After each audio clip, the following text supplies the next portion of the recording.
At the family reunion, my father asked with genuine confusion, "Aziza, baby, why did you come in an Uber? Did the car I gave you for your birthday break down?" Before I could answer, my husband said with a smirk, "That car belongs to my mother now. She needed it more." My father fell silent for a moment, and what he did next filled me with profound pride. Before we begin, friends watching this story, please leave a comment telling us which city you are watching from. And don't forget to like and subscribe so this channel can grow and bring you even more interesting stories. That afternoon, the main house of the King family was wrapped in a warm but imposing atmosphere. The grand mansion, a marvel of modern architecture, buzzed with the aroma of delicious soul food emanating from the central hall and the laughter of relatives. It was the monthly family reunion, an event the relatives always looked forward to with longing. In the spacious gravel driveway, a fleet of foreign luxury cars was parked in perfect order. From the latest European sedans to massive SUVs costing hundreds of thousands of dollars, they all gleamed, reflecting the rays of sunlight filtering through the dark clouds that had suddenly covered the clear sky. Inside, uncles, aunts, and cousins enjoyed a buffet served by the city's finest catering company. However, amidst all that opulence, a chair at the head table, right next to Romello, was empty. Romello, seated comfortably in his carved teak chair, showed no sign of waiting for his wife, who had not yet arrived. On the contrary, he was completely absorbed in enjoying a Wagyu steak on his plate. Occasionally, he would let out a loud laugh at a joke from his cousin. Dressed in a branded silk shirt and a flashy gold watch, he tried hard to fit in with his wife's family, a family of tycoons in their own right. Romello always felt he had to prove he deserved to be there, even though everyone in that room knew his management position at the company was a gift from his father-in-law, President Thaddeus King. His attitude, overly confident and somewhat arrogant, often made some relatives uncomfortable. But they kept silent out of respect for Mr. King, known for his patience and wisdom. Outside the high walls of the estate, a dark blue Uber pulled up slowly. A light drizzle was beginning to fall, dampening the hot asphalt. The car door opened, and out stepped Aziza. She looked beautiful, but seemed a bit overwhelmed. The driver's card reader wasn't working, so she had to rummage through her purse to pay for the ride in cash. Then she rushed out, covering her head with her purse to keep her pastel-toned dress from getting soaked. There was no personal chauffeur to open the door for her, nor an umbrella to welcome her. Aziza ran across the wide courtyard toward the main entrance, passing her family's luxurious cars. When she reached the imposing front door, she was slightly breathless. She fixed her clothes, brushed the raindrops from her shoulders, and after a deep breath to calm herself, entered the lion's den full of inquisitive stares. A brief silence fell over the central hall when Aziza entered. Before the murmur of conversations resumed, though notably quieter, all eyes were on her. Aziza's appearance was simple but elegant, in stark contrast to the luxury surrounding her. Her face showed fatigue. Dark circles betrayed her exhaustion, although she tried to hide it with a faint smile. She approached her father, President King, who presided over the table as the family patriarch. Mr. King observed his daughter with a sharp gaze, but one full of love. He noticed that her shoes were slightly stained by the rain and that the hem of her dress was damp. His paternal instinct immediately detected the trouble his daughter had been trying to hide. Mr. King slowly set down his spoon, and the delicate sound it made seemed to resonate with special force in the ears of everyone present. He looked at Aziza, who had just kissed his hand respectfully, and then shifted his gaze to Romello, who continued chewing his food with delight, without having bothered to stand up or pull out the chair for his wife. Mr. King cleared his throat softly, and that was enough for the conversation at the table to cease completely.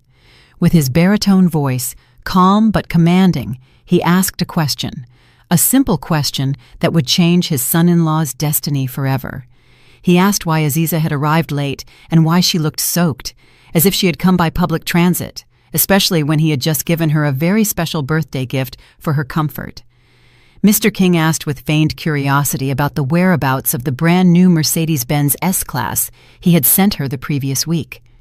Had it perhaps broken down, forcing Aziza to take a ride-share in the bad weather? Aziza remained silent. Her lips trembled slightly. She still hadn't found the right phrase to cover up her husband's behavior, as she didn't want to embarrass him in front of the whole family.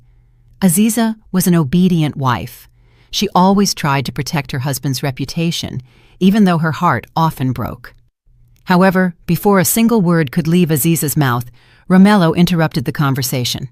With his mouth half full, with a very relaxed attitude and no trace of guilt, Romello answered his father-in-law's question. He said loudly that the Mercedes-Benz S-Class was now in the hands of his mother, Ms. Corinne. Romello explained, as if it were the most reasonable thing in the world, that his mother needed a large, luxurious car so as not to be looked down upon by her friends at the Church Society Club. He added an argument that made the blood of those listening boil, that Aziza, who only went to the office and dressed simply, should live modestly, and that using an Uber was more practical and convenient since she didn't have to look for parking. The room went even quieter than before. Uncles and aunts looked at each other in disbelief.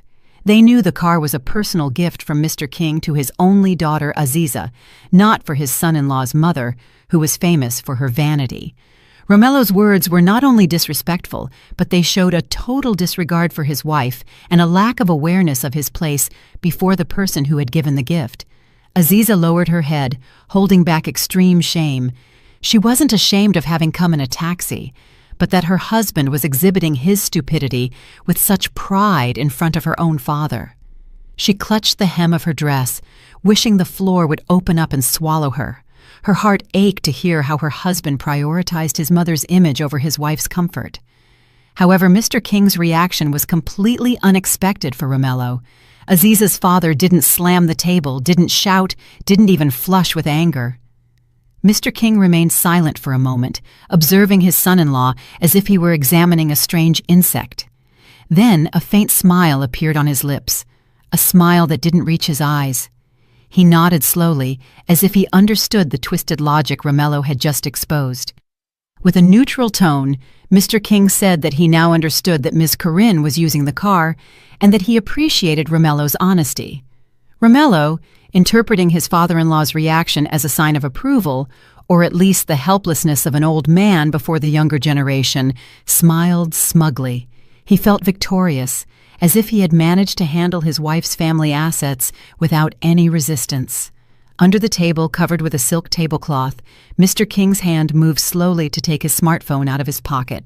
Without even looking at the screen, his fingers opened a family messaging app and typed a brief order for his company's security and operations team. Not many words were needed. A single sentence was enough to activate the asset recovery protocol. The message was sent instantly, unleashing a destructive storm upon Romello and his mother. Mr. King put his smartphone back, lifted his coffee cup, and took a sip with delight, as if he had just signed a very lucrative business contract. His eyes rested gently on Aziza, sending her a silent signal that everything would be okay, that her father had the situation under control. Romello, oblivious to everything, continued eating avidly, unaware that the sword of Damocles hung over his head, ready to cut his arrogance at the root. Meanwhile, in another part of the city, a contrasting scene was unfolding at a luxury shopping mall, the meeting point for the city's high society. Not even the cloudy sky could dampen Ms. Corinne's desire to show off her new toy. In the valet zone of the majestic main lobby, a gleaming black Mercedes-Benz S-Class was parked, deliberately a bit crooked so everyone would see it. Ms. Corinne stood next to the car with her chin held high. She was dressed from head to toe in colors that didn't match. In a clumsy attempt to flaunt luxury brand logos, an imitation crocodile skin purse hung from her arm, and her fingers were loaded with excessively shiny gold rings. Around her, 5 of her friends from the social club observed her with varied expressions, some with admiration, others with envy, and some who, knowing the modest origins of Corinne's family, snickered discreetly. But today, the stage belonged to Corinne. She raised her voice on purpose to recount that this car, big and magnificent, was a special gift from her dear son Romello. She bragged that Romello's business was booming, so much so that he was able to buy her this car worth nearly $150,000 in cash, no installments. She patted the hood of the car as if patting her son on the back, boasting about the comfortable heated and ventilated seats and the state-of-the-art audio system. She didn't mention Aziza's name at all, as if her daughter-in-law had contributed nothing to her son's success. Her friends showered her with feigned praise, which inflated Corinne's ego even more. They praised what a good son Romello was, and how lucky Corinne was to have a son so successful and respectful of his parents. Corinne absorbed all the flattery like a sponge, feeling on top of the world. She even allowed herself to throw a hint at one of her friends, who had arrived in an older sedan, suggesting it was time to change cars for safety and comfort. Satisfied after almost half an hour of exhibition, Corinne finally decided to end the gathering. She said goodbye as elegantly as possible, saying she had to go to her usual beauty salon for a facial. Corinne pressed the button on the handle to open the car door and slid into the cool interior that smelled of new leather. She sat in the driver's seat, straightening her back to appear taller, and waved once more to her friends, who were still on the lobby sidewalk observing her departure. With total confidence, Corinne pressed the start button. But that was where her nightmare began. Instead of the smooth purr of the engine, a long, sharp, deafening alarm sounded. The instrument panel that normally glowed with futuristic graphics turned completely red. All the warning lights flashed at the same time like the lights of a broken disco, creating an atmosphere of panic in the confined cabin. Before Corinne could understand what was happening, the automated voice of the car's computer system resonated loudly through the premium speakers she had bragged about so much. The voice was cold, monotone, and robotic, but the message was very clear. Alert! Unauthorized use of an asset detected. Security system activated. Engine permanently locked by administrator. The voice repeated over and over. Corinne panicked, pressed the start button repeatedly, stomped on the brake pedal, and even hit the steering wheel with her palms, but the car was completely dead, like an expensive piece of scrap metal. Her face began to pale, and a cold sweat ran down her forehead, ruining her thick makeup. The situation became even more humiliating when the car's security system started honking the horn at regular intervals like an anti-theft alarm. The loud sound resonating throughout the high-ceilinged mall lobby attracted everyone's attention. The mall security guards, passing visitors, Uber drivers, and of course Corinne's friends who hadn't left yet, looked toward the Mercedes. Corinne's friends who previously admired her now began to whisper and hold back laughter as they watched Corinne like a fish in a bowl, frantically hitting the glass from the inside. Corinne tried to open the door to escape the shame, but the central locking system, remotely controlled by Mr. King's IT team, had automatically locked her in. She was trapped in her own luxury car, turned into a free show for hundreds of pairs of eyes. At the headquarters of Mr. King's company, a young IT specialist watched his monitor with an impassive face. He had just executed a priority order from the company owner. On his screen, the status of the vehicle with that license plate read, "Locked. User unauthorized." The employee typed the next command. Unlock doors after a 3-minute interval for maximum psychological impact, and simultaneously send the current location signal to the asset recovery team already on standby in the area. In the distance, in the mall lobby, those 3 minutes felt like 3 years to Corinne. She saw her friends take out their phones, not to help, but to record the ridiculous incident. She screamed for help, but her voice was drowned out by the car's soundproof glass. She cried hysterically.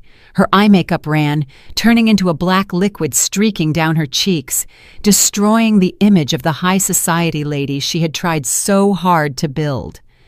When the door locks finally released automatically with a loud click, Corinne didn't get out immediately. She was too exhausted and in shock.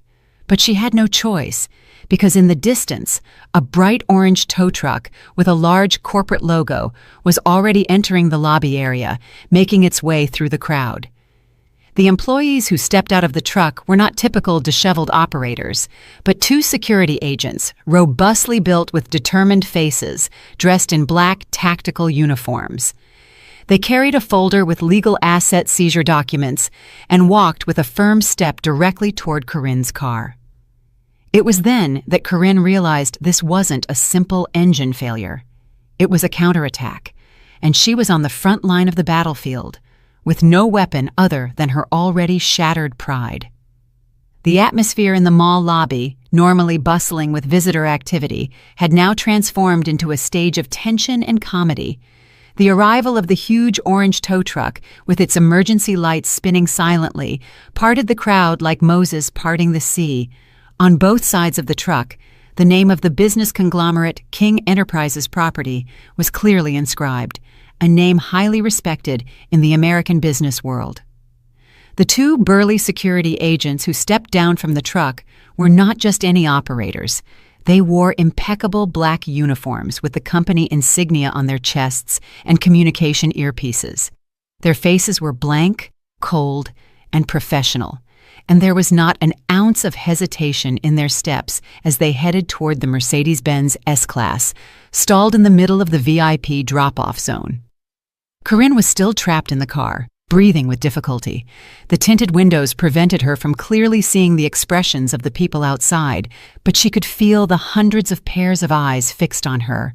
Her heart pounded, a mixture of fear and the pride she still had left.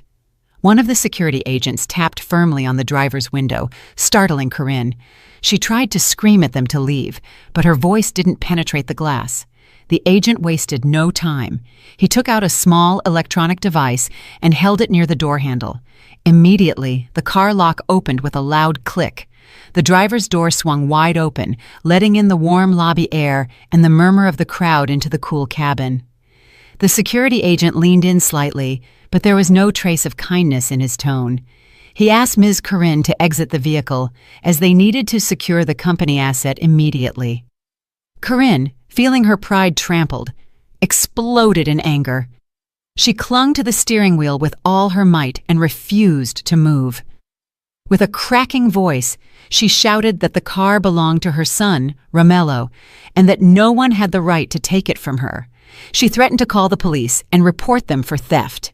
Corinne's hysterical screams echoed against the lobby ceiling, and mall visitors moved even closer to see who this middle-aged woman causing such a scene was.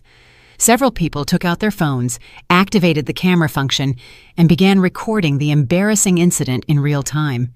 The security agent didn't get carried away by emotions. Calmly, he took out a plastic folder containing official documents. He showed the stamped and signed asset recovery order. With a voice loud enough for the front row of the crowd to hear, he explained that the vehicle in question was registered as an operating asset of Mr. Thaddeus King's company, and that at that moment it was being misused by a person without written authorization.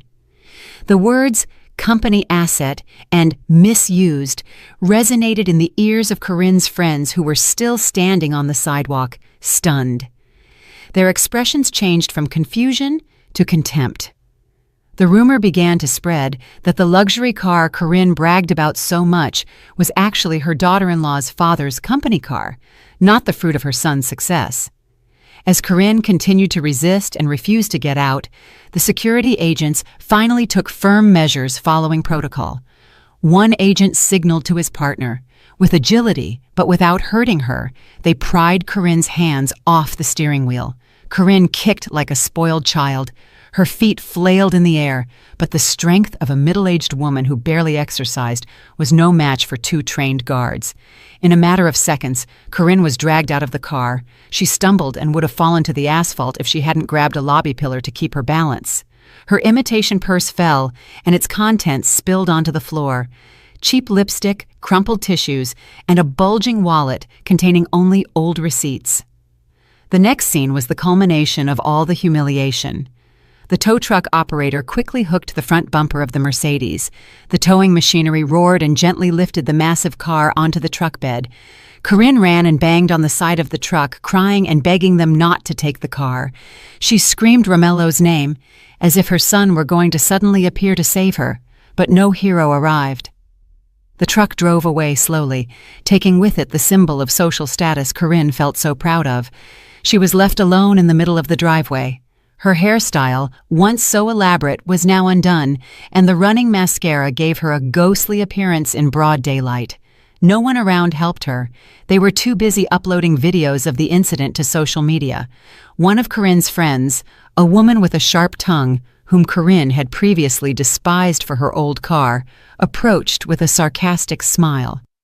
She didn't offer a hand to help Corinne up, but simply said in a low but cutting voice, "It seems your son's car had a business emergency. Why don't you order an Uber?" The comment provoked giggles among the other friends. Corinne looked around with glassy eyes. Her world, built on lies, was crumbling. A visitor's phone pinged with a notification, a video of Ms. Corinne being dragged out by security guards, uploaded to the city's gossip account, reached thousands of views in minutes. The headline was painfully cruel. High society ladies flex turns out to be in-laws company lease. Back at the King Mansion, the atmosphere of the party remained serene, in stark contrast to the chaos that had just occurred at the mall lobby. A soft piano melody played in the background for guests enjoying dessert. Aziza sat silently in her chair. Her eyes stared at the empty plate in front of her, trying to ignore the sound of her husband chewing beside her, still avidly. Romello seemed very relaxed. Occasionally he let out a small burp without covering his mouth, feeling like a little king in his father-in-law's house, having successfully answered Mr. King's question without any argument. He didn't know the calm in that room was the calm before a great storm. Suddenly, Romello's phone on the table vibrated violently with a loud ringtone. The sound broke the serenity of the room, and several uncles turned with annoyed expressions. Romello quickly grabbed the phone and saw the name Mom on the screen. He smiled broadly, thinking his mother was calling to thank him for letting her show off the new car. Confidently, Romello answered the call without getting up from the table, so everyone could hear his conversation. But the smile disappeared from Romello's face in an instant. The voice that came from the other side was not one of gratitude, but a hysterical scream mixed with inconsolable crying. Ms. Corinne's voice was so loud that even Aziza, sitting next to him, could hear it faintly. Romello's face flushed with shame and then paled with anger. He listened to his mother's breathless account, that the car had been forcibly towed by some thugs, that she had been humiliated in front of her friends, and that she was now abandoned on the street. Romello's narrow mind immediately concluded that this was all Aziza's doing.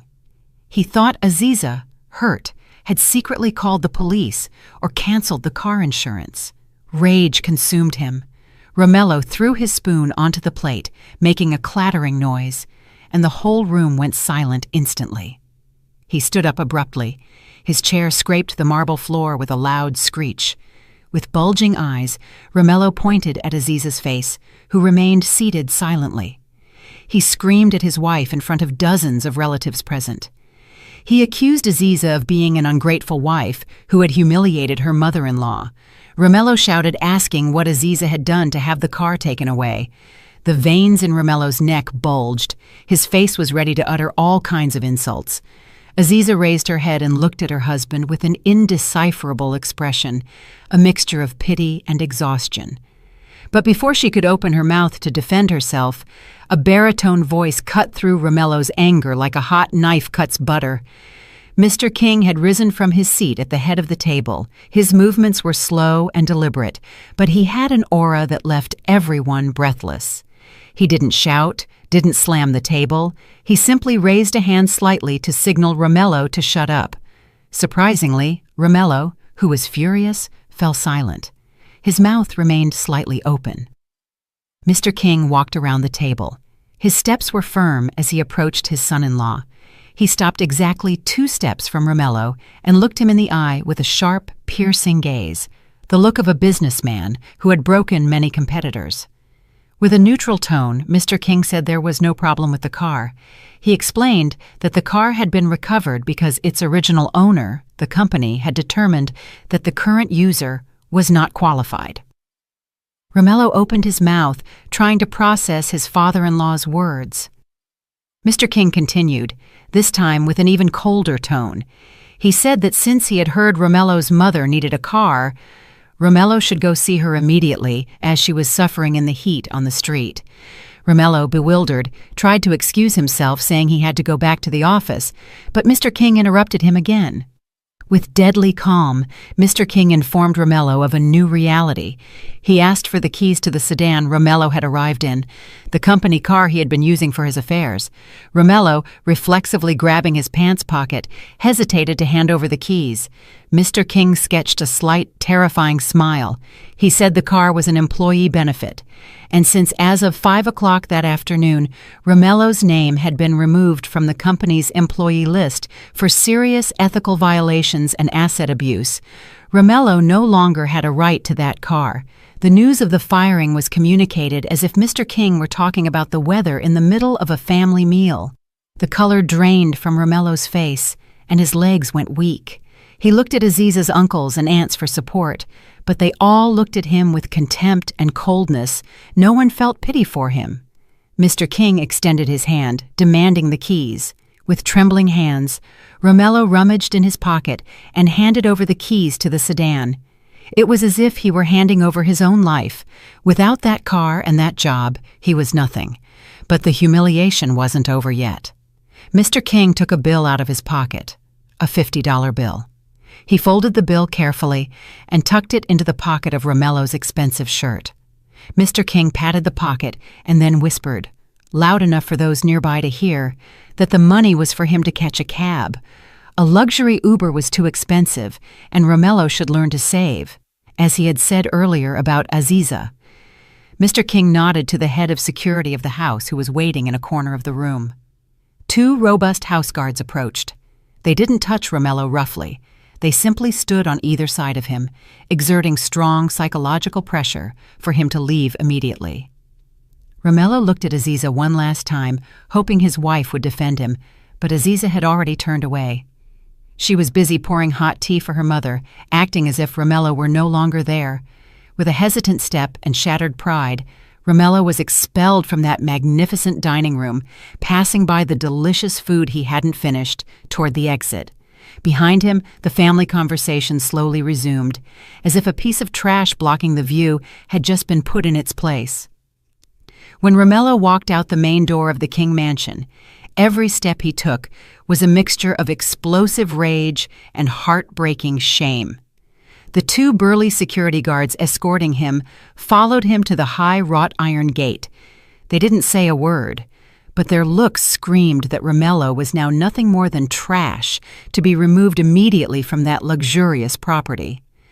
When the automatic gate closed slowly behind him with a heavy metallic sound, Romello felt as if the door to a life of comfort had closed forever. He stood stunned on the sidewalk outside, looking back at the imposing house, whose lights shone warmly, the place where he should have been enjoying the rest of the evening as a beloved son-in-law, not as a fired and banished man. The sky, which had been cloudy, finally unleashed its contents. It wasn't a drizzle, but a cold, intense downpour. It was as if nature itself were joining Romello's humiliation party. Romello hurriedly took shelter under a tree on the side of the road, whose leaves weren't dense enough to protect him from the water's attack. The expensive silk shirt, bought with Aziza's supplementary credit card, was now soaked and clinging to his skin. Desperate, he searched his pants pockets and took out his smartphone, its screen slightly wet from raindrops. With trembling fingers, he opened the rideshare app. He had to get out of there quickly before a neighbor or acquaintance of his father-in-law saw him standing on the street like a beggar. But a new problem arose. The luxury gated community where Mr. King lived had very strict security rules. The app on Romello's phone showed a notification that no driver could enter that private residential zone to pick him up without an access permit from the owner. Romello tried calling the security booth at the entrance, hoping they would open the barrier for a car, but his call was rejected. His number had evidently been blocked or marked to be ignored. He had no other choice. Romello had to walk to the main entrance of the community, almost a mile and a half from where he was. A distance he would normally cover in a few minutes in an air-conditioned car now stretched before him like a torture path. Romello began to walk with heavy steps. His gleaming leather shoes stepped into dirty puddles on the asphalt. Every step was pain for his ego. The rain intensified, and a strong wind made the trees sway violently. In less than 5 minutes, Romello was completely soaked. His hair, previously styled with gel, now hung limp over his forehead. Rain ran down his face, hiding the tears of rage starting to well up. He cursed Aziza in his mind. He cursed Mr. King. He felt treated unjustly. In his twisted logic, as a son-in-law, he had a right to enjoy those comforts, and his father-in-law's anger was excessive for a simple car. He didn't realize the real problem was his own audacity accumulated over years. As Romello staggered under the storm, bright car headlights illuminated his back. Romello stepped to the edge of the curb, hoping it was just a passing neighbor, but the car slowed down as it approached him. It was a large pearl-white SUV, the same type that had been confiscated from his mother that afternoon, but this one was brand new. The license plate was still temporary. Romello turned with the hope of finding a little compassion. Maybe Mr. King had changed his mind and asked his chauffeur to take him to the entrance. The car windows were spotless, treated with the best water-repellent coating, so Romello could clearly see who was inside. Behind the wheel was Mr. King. The middle-aged man drove relaxedly with one hand on the wheel. His face was serene and dry, enjoying the classical music faintly audible from the outside. Next to him sat Aziza. His wife had changed into warmer clothes. Aziza held a thermos with a hot drink. Her face looked peaceful. Time seemed to slow down as the car passed slowly by Romello. Romello stared at his wife's face, hoping Aziza would turn, see her husband shivering with cold, and ask her father to stop. But that hope was shattered. Aziza looked straight ahead. Her gaze was empty, as if Romello were an unimportant object on the road, like a streetlight or a trash can. There was no hatred in Aziza's eyes, only absolute indifference. The car accelerated again. Its tires passed through a deep puddle, splashing brown mud onto Romello's already soaked pants. Romello stood there soaked in mud and rainwater, staring stunned as the taillights of that luxury car disappeared around the corner toward the exit gate. He stood alone, feeling a cold that soaked him to the bone. An hour later, Romello finally arrived at the rental apartment he had called home, although both the rent and bills were paid by Aziza. His body shook violently, and his lips were blue. He slammed the door, entering, hoping to find some warmth or at least a place to vent his emotions, but the scene that greeted him in the living room only caused him an even bigger headache. The house was a mess. Curled up on the living room sofa was Ms. Corinne. Her hair was messy, and streaks of running mascara still stained her cheeks. His mother was also soaked. Apparently, she had had trouble getting decent transportation from the mall. Seeing Romello arrive home in an equally pitiful state, Ms. Corinne, instead of asking how he was or bringing him a towel, immediately stood up and unleashed her fury. She pointed at Romello's face and screamed, asking where his responsibility as a son was. Ms. Corinne retold the tragedy at the mall, exaggerating how she had been treated like a criminal and turned into the laughingstock of the entire city. She blamed Romello for not controlling his wife, accusing him of being too soft on Aziza, which had given the daughter-in-law the courage to commit the disrespectful act of recovering the company car. Ms. Corinne's high-pitched screams filled the not-very-large apartment, making Romello's ears ring. Physically and mentally exhausted, Romello couldn't take it anymore. For the first time in his life, he responded to his mother's screams. He threw his briefcase on the floor and shouted that all this had happened because of his mother's greed and her desire to show off. Romello said that because his mother hadn't been able to keep her mouth shut about the car's ownership, he had been fired, kicked out, and humiliated in front of Mr. King's entire family. Miss Corinne fell silent for a moment upon hearing the word fired, eyes wide. But that woman's ego was too big to admit a mistake. Instead, she flipped the script. She said the firing wouldn't have been a problem if Romello were truly as successful and rich as he had always bragged. The fight between mother and son continued with fury, blaming each other and bringing up dirty laundry they had kept hidden under the mask of a harmonious and prosperous family. The argument only stopped when their stomachs growled loudly in unison. Hunger overcame emotion. They realized they hadn't eaten anything since noon. The luxury food at Mr. King's party was a distant memory, and Ms. Corinne, too busy showing off, hadn't had lunch at the mall either.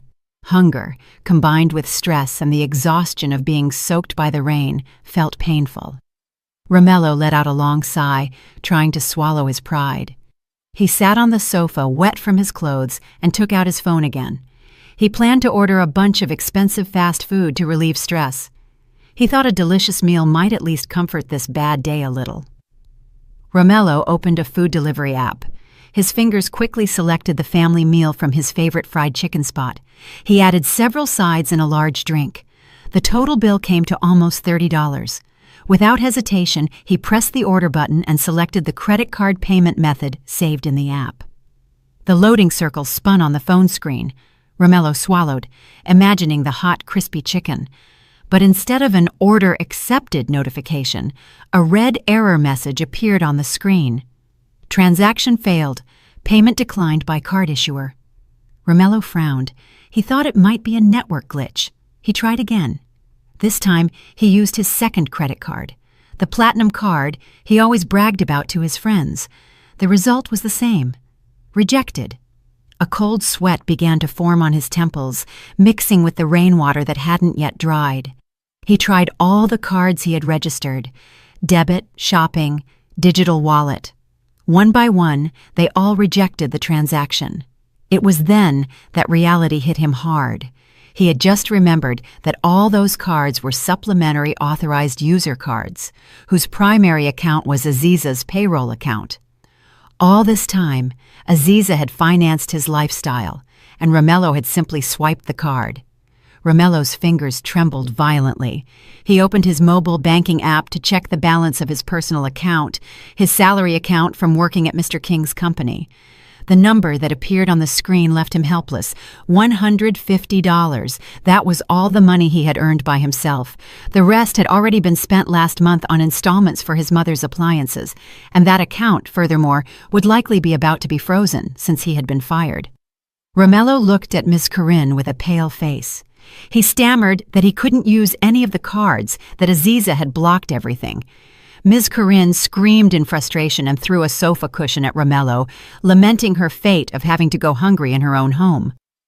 As if that suffering weren't enough, suddenly a sharp, continuous beep was heard from the electricity meter outside the house.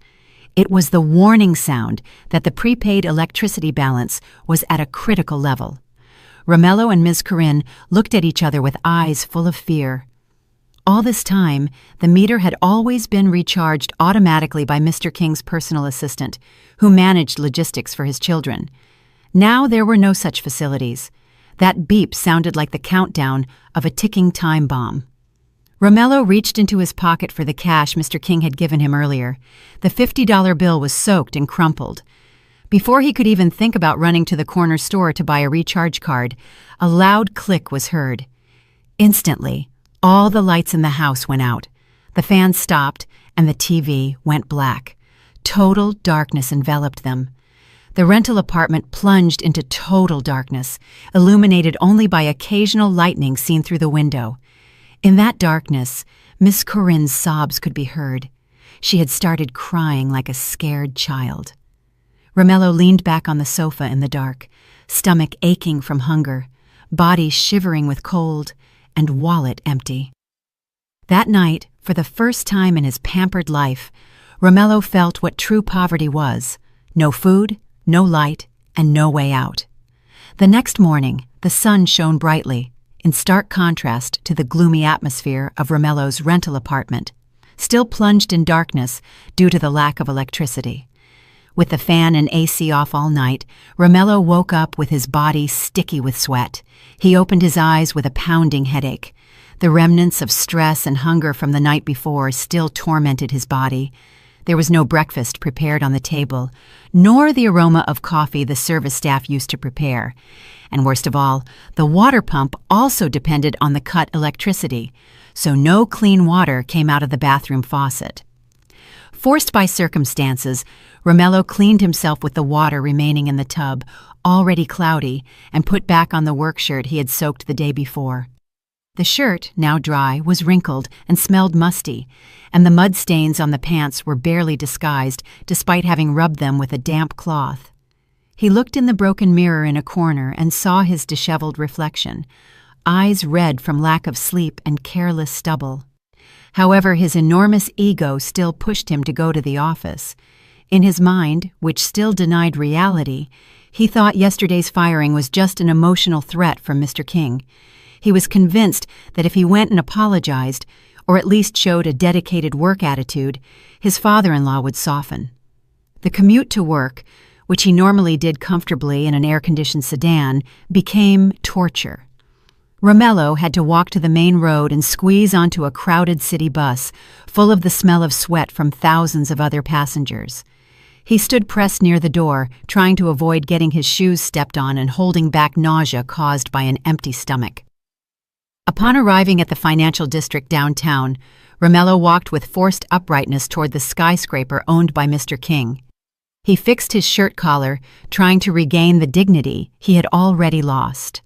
But the looks from some of his former colleagues he crossed on the sidewalk were different. They didn't greet him. Instead, they looked away or looked at him with mockery while whispering. Apparently, rumors about what happened at the party and his mother's viral video had spread faster than his steps. Romello entered the majestic lobby of the building with its gleaming marble floor. He headed toward the automated turnstiles and took out the employee badge hanging from his neck. With a movement that had become muscle memory over the last 3 years, he swiped the card over the scanner. Normally, the light turned green and the turnstiles opened, but this time the machine emitted a long, sharp buzz, and the light turned bright red. The words, "Access denied," appeared clearly on the machine's small screen. Romello, feeling shame rise in his throat, swiped the card again. 1, 2, 3 times. The line of employees behind him began to murmur with impatience. That rejection sound was like a siren announcing his pariah status. Before Romello could hit the machine in frustration, 2 burly building security guards were already in front of him. One of them was the head of security whom Romello used to order to buy him cigarettes or carry his mother's shopping bags. But today, that guard's gaze was cold and distant, as if he were seeing a suspicious stranger. The guard didn't greet him.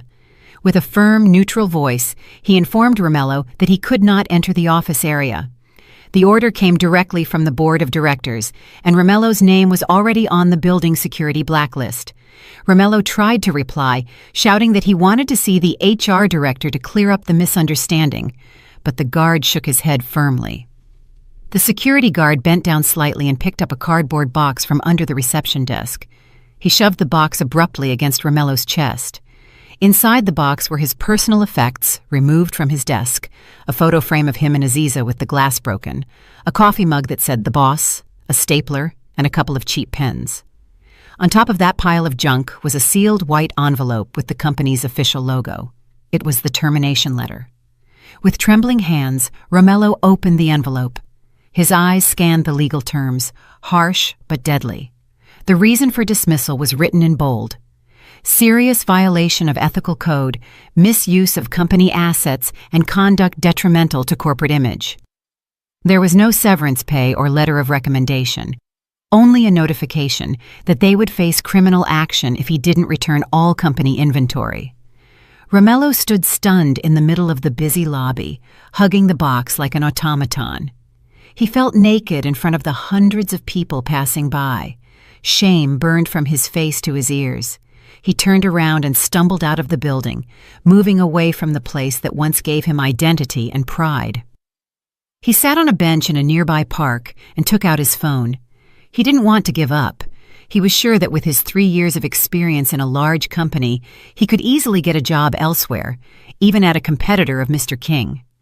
With the little data left on his plan, he started calling some acquaintances at rival firms. The first call was to a marketing director at another real estate firm who had tried to recruit him in the past. Romello tried to sound cheerful, greeted him friendly, and asked about his family before expressing his interest in seeking new challenges. But the voice on the other end sounded uncomfortable and rushed. The person interrupted Romello and told him bluntly that he had already heard what happened. He explained that the business sector was very small, and rumors about asset misuse were poison for anyone's reputation. No reputable company would dare hire someone who had been personally fired by Mr. Thaddeus King and had a history of questionable integrity. The person said sorry and hung up quickly. Romello called his second, third, and 10th contact. The result was the same. Some didn't answer. Others blocked his number immediately, and some told him bluntly that his name was already on the industry's HR blacklist. Mr. King had truly closed all doors on him. Romello hadn't just lost his job, he had lost his future. Under the cruel sun, Romello realized he was now unemployed with a toxic reputation, unsellable anywhere. A week had passed since the expulsion incident, and Romello's life had sunk into an even deeper pit of hardship. He and his mother survived in their dark rental apartment, selling the remaining appliances one by one, from the TV to the blender, to a neighborhood scrap dealer for a laughable price. The money was barely enough to eat a sandwich a day and buy candles for light. Amidst that despair, a process server showed up with a summons.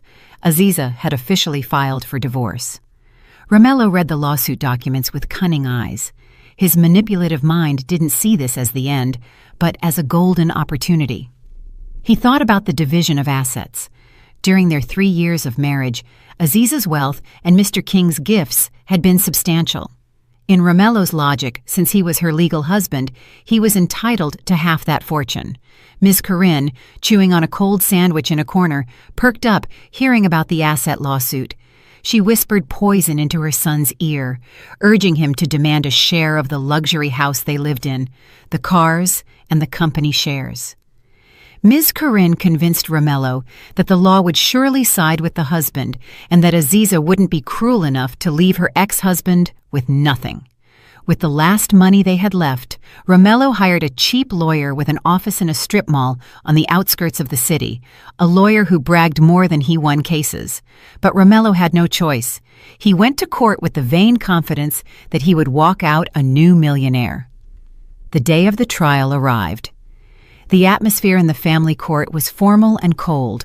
Romello put on the best shirt he had left, which fit a bit loosely due to the drastic weight loss of the last week, but he strove to look as pitiful as possible to gain the judge's sympathy.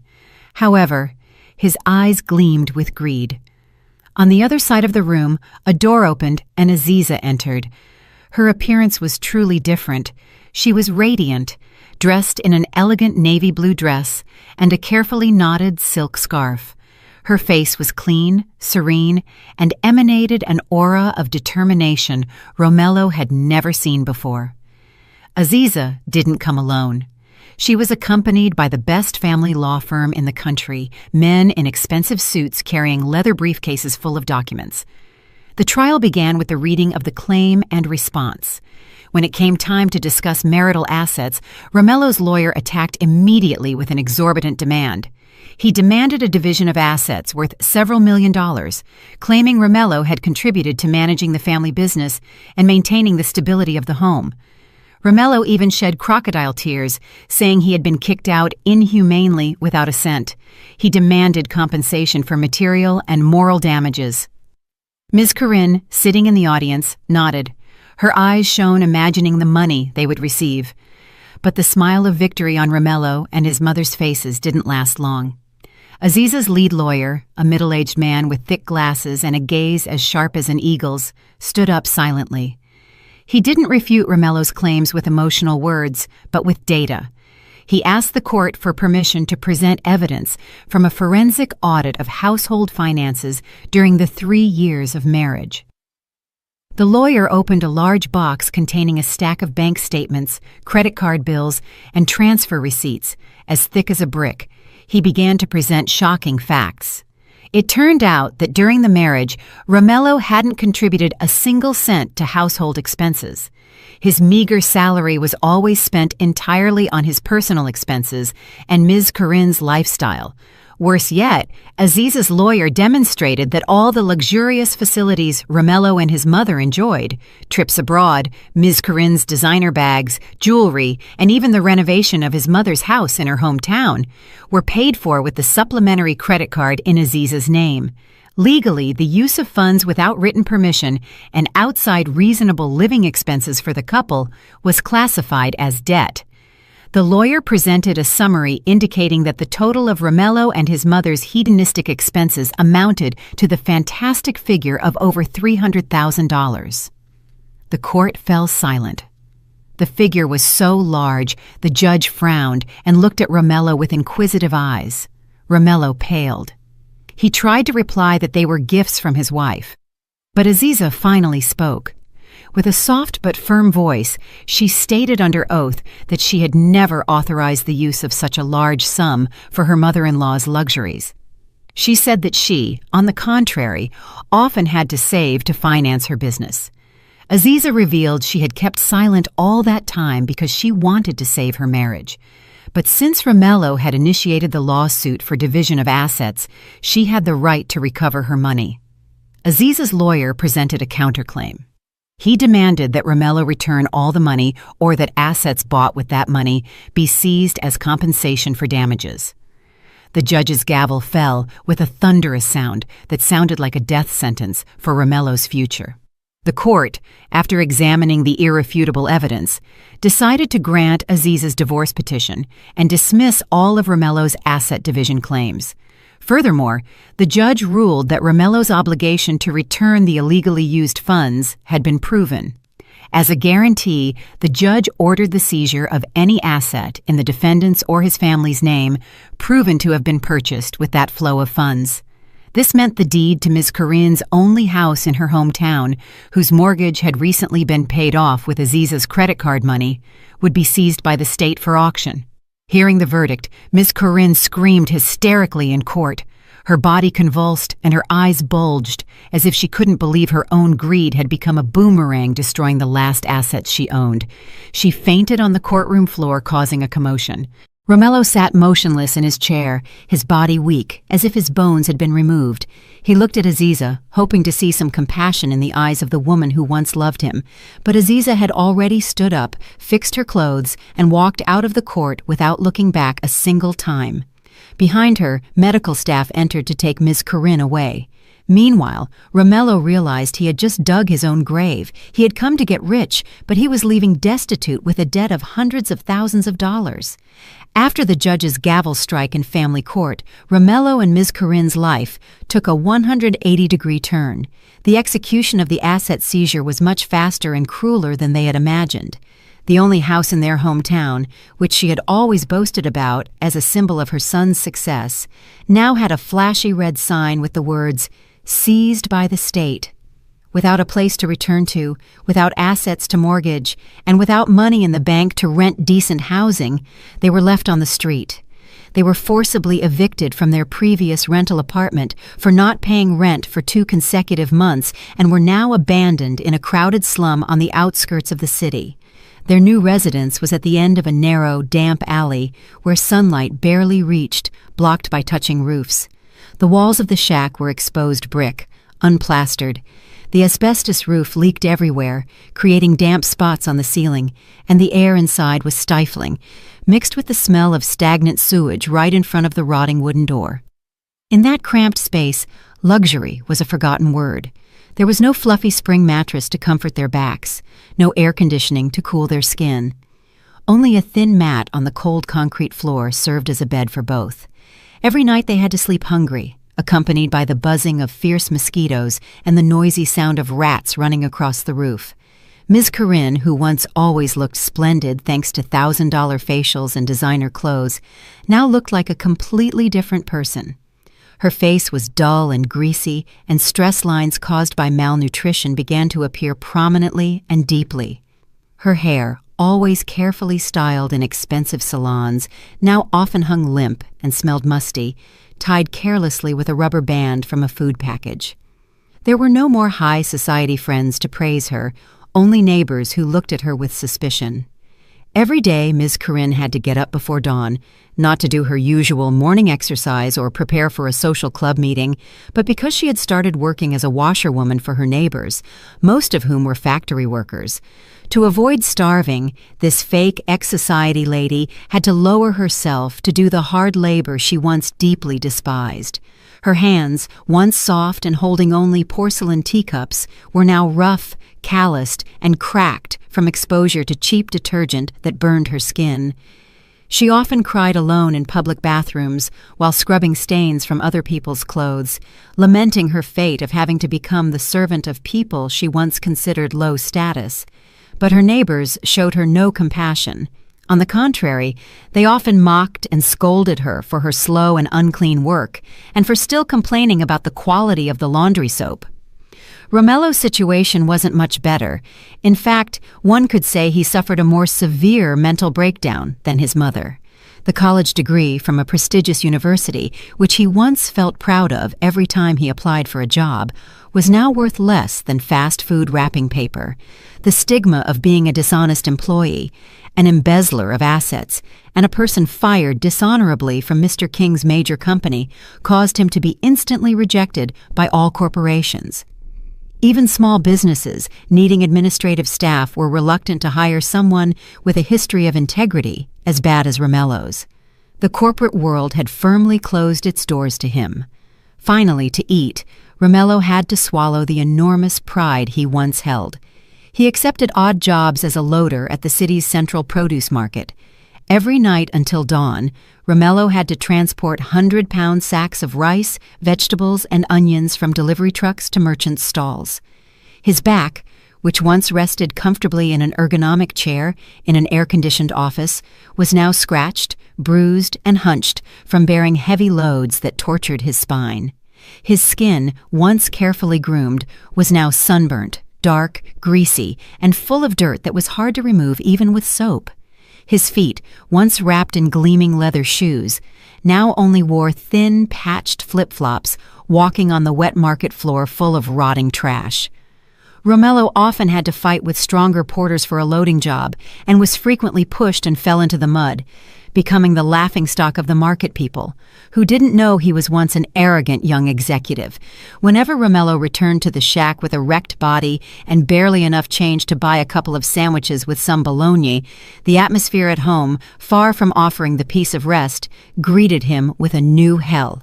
The fights between mother and son became an inevitable routine. Ms. Corinne, unable to accept her hard life, kept blaming Romello for all her suffering. With a shrill voice, she cursed Romello for being a useless and stupid son who hadn't known how to take care of his rich, good wife, Aziza. She kept bringing up the past, saying that if Romello had been smarter to gain Mr. King's favor and hadn't been so honest about the car, they wouldn't have ended up in this dump. Blind, exhausted physically and mentally, he no longer accepted the reproaches as he did when he was an obedient son. His respect for his mother had been completely eroded by bitter reality. He responded to his mother's insults with much crueler and hurtful words. He shouted in her face that all this was karma for Ms. Corinne's arrogant mouth and ostentatious lifestyle, wanting to look rich with a stolen Mercedes. Romello blamed his mother's greed for pushing him to commit petty corruption and lies that finally made him lose his job, his wife, and his future. His screams of hate often ended with breaking plastic plates or slamming doors, causing the next-door neighbors to bang on the wall and threaten to kick them out if they kept making noise in the middle of the night. In that narrow, hot, and stifling space, the affection between mother and son had disappeared without a trace, replaced by mutual hatred, blame, and deep regret that was already too late to fix. They were trapped together in the pit of poverty they had dug themselves, with no hope of ever getting out. 5 years is not a short time for the wheel of fate to make a complete turn. A year had passed since the storm of ruin hit Romello and his mother, erasing every trace of the false luxury they once enjoyed.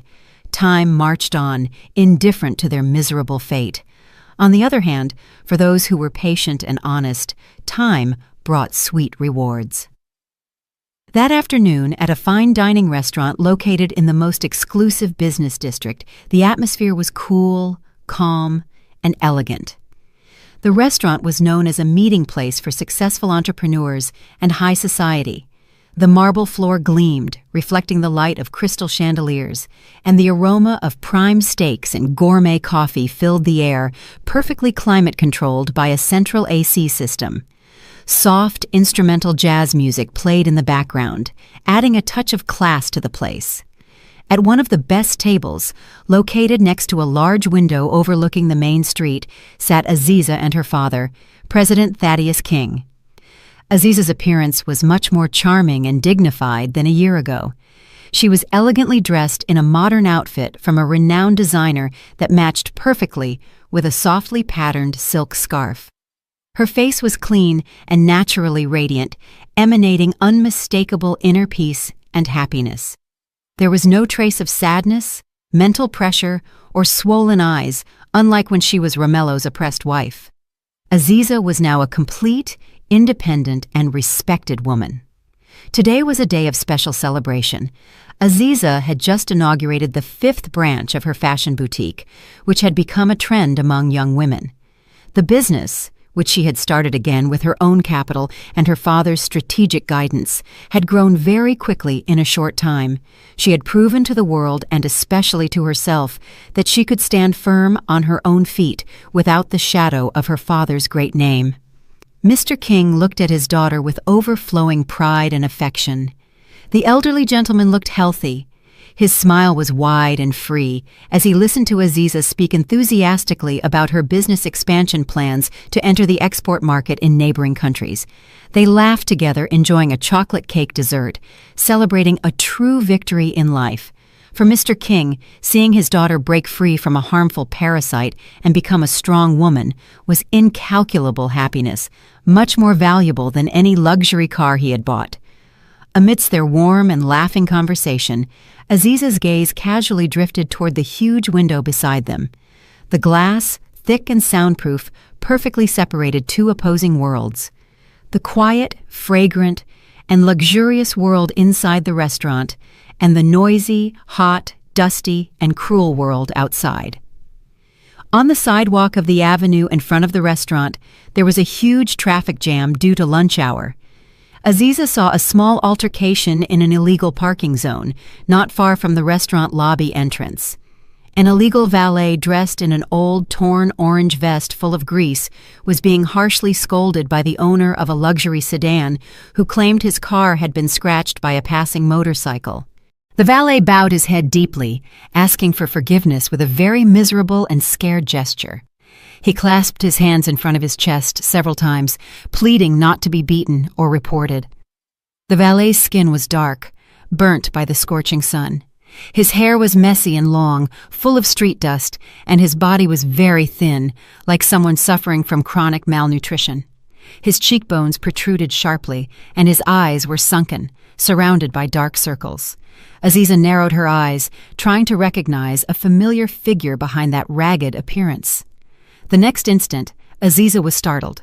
It was Romello, her ex-husband, who once always went impeccable with ironed shirts, elegant suits, and expensive watches. Now he stood on the hot asphalt without decent shoes, taking insults and spit from another person for a $2 coin. Aziza's heart shuddered, but the tremor wasn't due to residual love or emerging nostalgia, but strange pity like one feels seeing a stranger suffering. Aziza's gaze drifted to the sidewalk opposite where Romello was. There, an old woman in old clothes and faded pajamas was sitting on her knees. She was selling small packs of tissues and masks to passers-by with a pitiful face. Her face was covered in street dust and sweat. Her wrinkles had become deeper, but Aziza could still recognize Ms. Corinne's features very clearly. The woman who once boasted proudly of her imitation bags in malls and insulted Aziza at every social club meeting, calling her barren and stupid, now had to extend her hand on the street, hoping for people's compassion, to buy a pack of tissues for $1. The scene contrasted too much with the last memory Aziza had of them. It was as if an invisible thread, or perhaps fate, wanted to show her the end of the play. Romello, who had just been reprimanded by the car owner, turned his head toward the luxury restaurant building. Maybe he wanted to escape the scorching sun for a moment, or maybe he just wanted to see the comfortable life he could no longer enjoy. His eyes pierced the transparent glass and met directly with Aziza's, who was looking at him. For Romello, time seemed to stop. He froze on the spot. His feet seemed nailed to the hot asphalt. Romello saw his ex-wife sitting in there. so beautiful, clean, radiant, and happy. He saw Aziza surrounded by the luxury he once felt and wasted. He saw that the delicious food on Aziza's table probably cost the same as his income for 3 months carrying sacks and parking cars. Shame, extreme regret, and the collapse of his ego hit Romello's chest so hard he ran out of breath and felt nauseous. He saw clearly what he had thrown overboard to follow his mother's irrational pride and greed. He wanted to scream. He wanted to call Aziza, wanted to run inside, kneel, and beg to be allowed back to the past. But he realized that thick glass was a wall of destiny he could no longer cross. He was just dust outside, while Aziza was a diamond in the window display. Romello saw that Miss Corinne had also turned and covered her mouth in astonishment. Tears of regret ran down her dirty, wrinkled cheeks. Aziza held Romello's tear-filled gaze for a few long seconds. On Aziza's face there was no anger, no smile of satisfied mockery, no burning vengeance. There was only a blank and serene look, the look of someone viewing a past that has ended and no longer has the slightest place in her life. Aziza slowly looked away, unilaterally breaking that eye contact. She looked back at her father. Mr. King had also noticed Romello's presence outside, but chose not to give it importance. Mr. King simply nodded and smiled at his daughter, a silent signal that everything had passed. Aziza returned her father's smile softly, and then, with an elegant and determined gesture, called the restaurant waiter. When the waiter approached, Aziza asked him to close the window blinds, as the sunlight was too dazzling. The waiter nodded politely and slowly pulled the blind cord. The thick golden fabric descended inch by inch, slowly hiding the view of the street, blocking Romello's vision of Aziza, and separating the bright light inside the restaurant from the painful heat outside. The blind closed firmly, and for Aziza, the book of her past also closed forever. Meanwhile, for Romello and his mother, life in regret was a prison without bars they would have to endure until the day they died. In a modest coffee shop on the outskirts of the produce market, Romello sat lost in thought with an empty gaze. His appearance was now much older than his actual age. His hair, once thick and black, was now graying and thinning in some areas. The skin on his face was weathered by the sun, and his teeth were yellowed from smoking too much to relieve stress.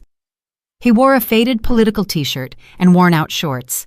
In front of him was a cup of watery black coffee and a cold donut, the only breakfast he could afford before returning to his vegetable loading job. The noise of the market and the shouts of merchants sounded like the background music of his gloomy life. Romello's attention drifted when the coffee shop owner turned up the volume on an old tube TV placed on a dusty shelf. The morning news was broadcasting a special report profiling an inspiring businesswoman who had triumphed in the global market. Romello's heart seemed to stop when he saw the face that appeared on the screen. It was Aziza, but the Aziza he saw on TV was very different from the one he knew. She was so elegant, dignified, and radiant, with an aura of true happiness. Aziza was being interviewed on the patio of a luxurious house, much larger than Mr. King's old house, surrounded by a beautiful flower garden. The camera focused on the figure standing next to Aziza, a handsome man with a kind smile and a tender look holding an adorable toddler in his arms. It was Aziza's new husband, a renowned architect known for being a religious and very family-oriented person. In the interview, Aziza, with shining eyes, said her success was due to the prayers and support of her current husband, who always treated her like a queen and asked for nothing more than their happiness together. Aziza also mentioned that, as a devotion from her dark past, she had just created a social foundation to help women suffering from family abandonment. In that success story, Romello's name was not mentioned a single time. For Aziza, Romello had been completely erased from history. He was nothing more than a small stone that made her stumble before she could finally run at full speed. Romello felt immense pressure in his chest, as if a large rock were crushing his lungs. He saw how perfect Aziza's life was. Now he saw true love in her new husband's eyes, something Romello never gave her, too busy chasing his mother's pride. Regret hit him like a huge wave hitting a rock, but this time the wave drowned him. Romello remembered Ms. Corinne, who had been bedridden for a year, paralyzed in their cramped rental apartment after suffering a mild stroke.